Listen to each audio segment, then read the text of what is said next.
What is the cost of freedom? How many lives are worth losing to uphold these values? 1, 100, 1,000, more maybe? Or is there no substitute for human life, even if it means oppressing the very values we treasure today? These are questions that Netflix's latest excellent war drama number 24 explores across its 2-hour runtime, and it does a great job of encapsulating this message across its gritty, grounded story. Part biographical drama, part thought-provoking thriller, number 24, or NR24, is a Norwegian film that pays homage to the country's most decorated individual in the best way possible. With an interesting structure of moving between the then, present and wartime, the story of Gunnar Sønsteby is retold through 2 separate storylines that interweave together into a beautiful crescendo of acting and drama. The film opens with a seemingly innocuous meeting of 2 men up on a mountainside, discussing ideals and the cost of freedom. One of these men happens to be Gunnar Sønsteby, and he's with his pal Erling Solheim. Fast forward 3 years and Nazi Germany invade Norway, marching into Oslo with around 800 men who take the country by force.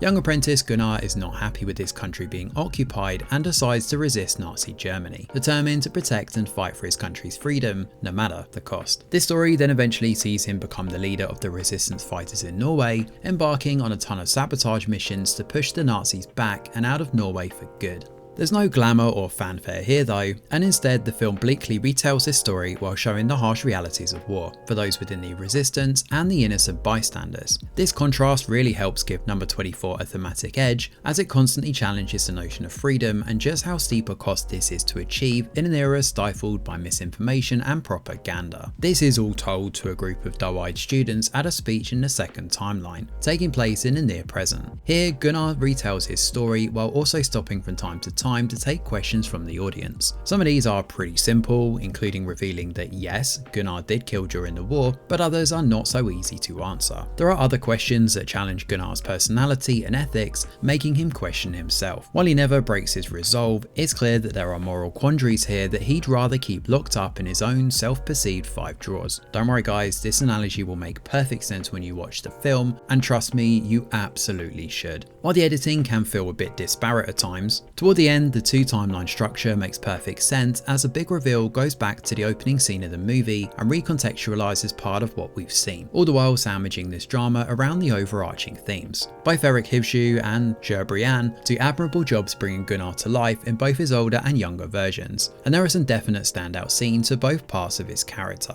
This is especially prevalent toward the final act, and as we move into the more harrowing parts of Gunnar's missions, the line between right and wrong starts to blur and distort. Accompanying this drama is a minimalist musical score, which is suitably subdued until near the end when we receive a montage and a beautifully haunting set of scenes set to exit music by Radiohead. Visually, number 24 looks great too, and the gritty, cold feel of Norway is captured in its rawest form. It helps that the film is set on location within Rjukan at times, while the interiors and other areas feel incredibly realistic as the 1940s. This certainly isn't a film that glorifies any aspect of the war though, nor of Gunnar Sønsteby's life.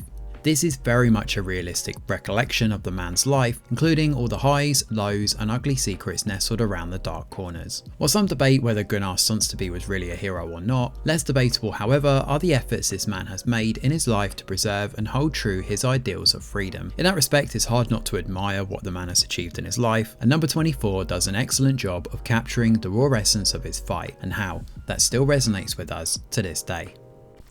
Thanks for watching, and do let us know your thoughts in the comments below.